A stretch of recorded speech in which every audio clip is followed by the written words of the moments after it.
What is up, everybody, and welcome back to Electrix Moto. Today we are going to be going over this light bee that we have completely torn apart. If you guys have not seen the first video we did, I will put that up in one of the corners so you can watch it.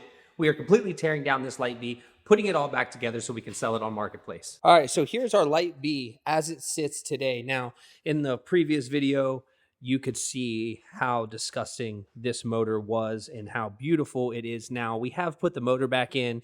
We did put the front forks and the front wheel back on. We still have not got this pinch bolt out. We'll be worrying about that at a later date before we actually sell it. But that pinch bolt is stripped out, so we're going to need to rip that thing out one way or the other.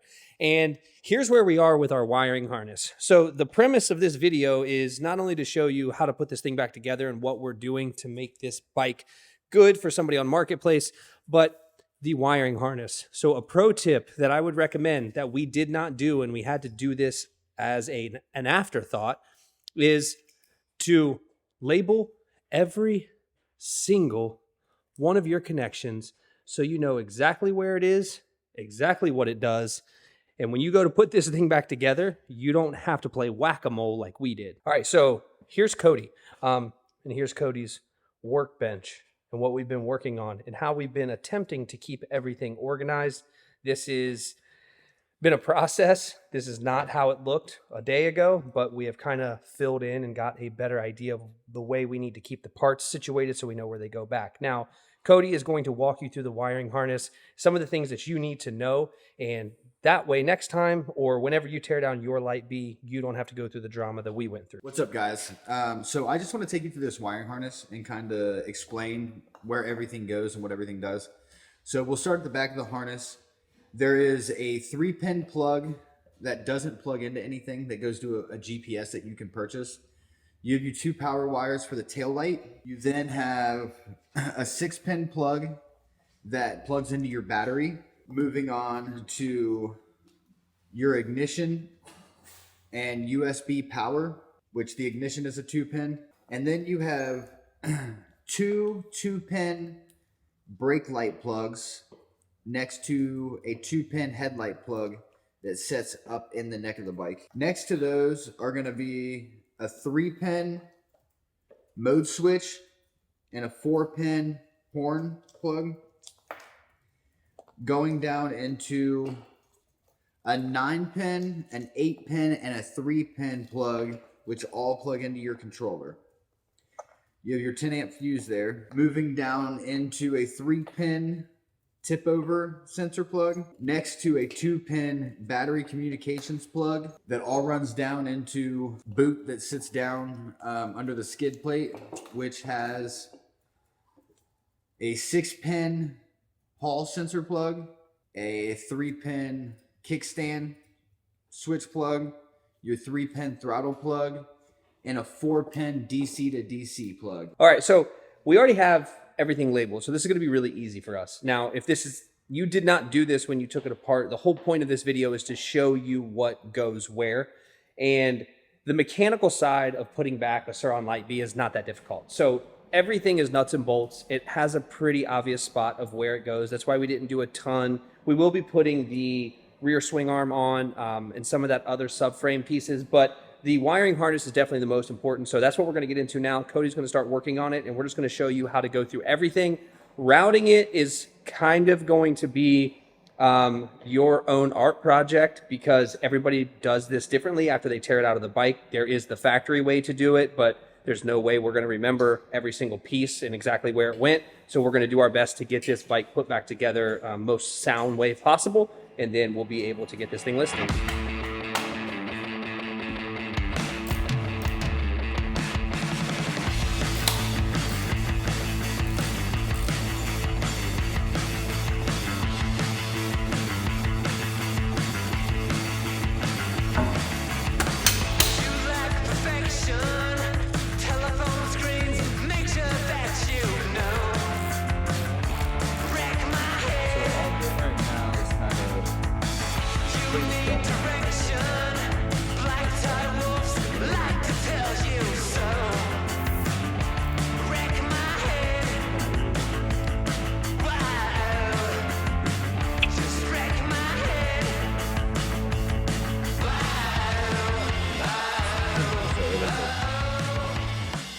right, so I'm gonna start at the front of the bike and just work my way back. So I got my wiring harness like pre-hung basically in the position that it's going to sit.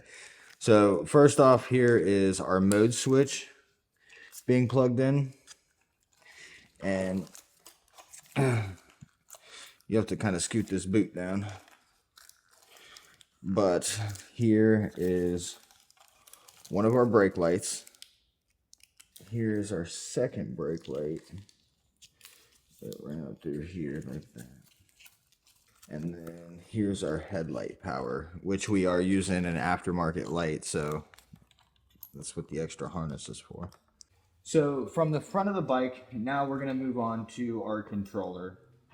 So I labeled mine controller A, B, and C, which you have a 9-pin, a 3-pin, and a 6-pin. So we'll get all three of our controller plugs plugged back in. I'd tear the tape off as you go too. You got a mess to come back and clean up. And it kind of lets you know what you've already plugged in and what you haven't. Main battery communication wire. That's our ignition and USB. We will leave that for last when we put the ignition in. Our DC to DC we left plugged in. We just unscrewed it. Then we have our throttle. Throttle down. We have our kickstand switch. Back the bike. So that's everything plugged in, besides our ignition and our USB module, which I will plug those in when we put the ignition back in the bike. So what I'm going through and doing right now is just zip tying wires together, just trying to clean the loom up and make sure that everything looks nice. All right, so I think we're at a good spot that we can mount this controller back in also. Go ahead and take these screws out of the top. Mount two.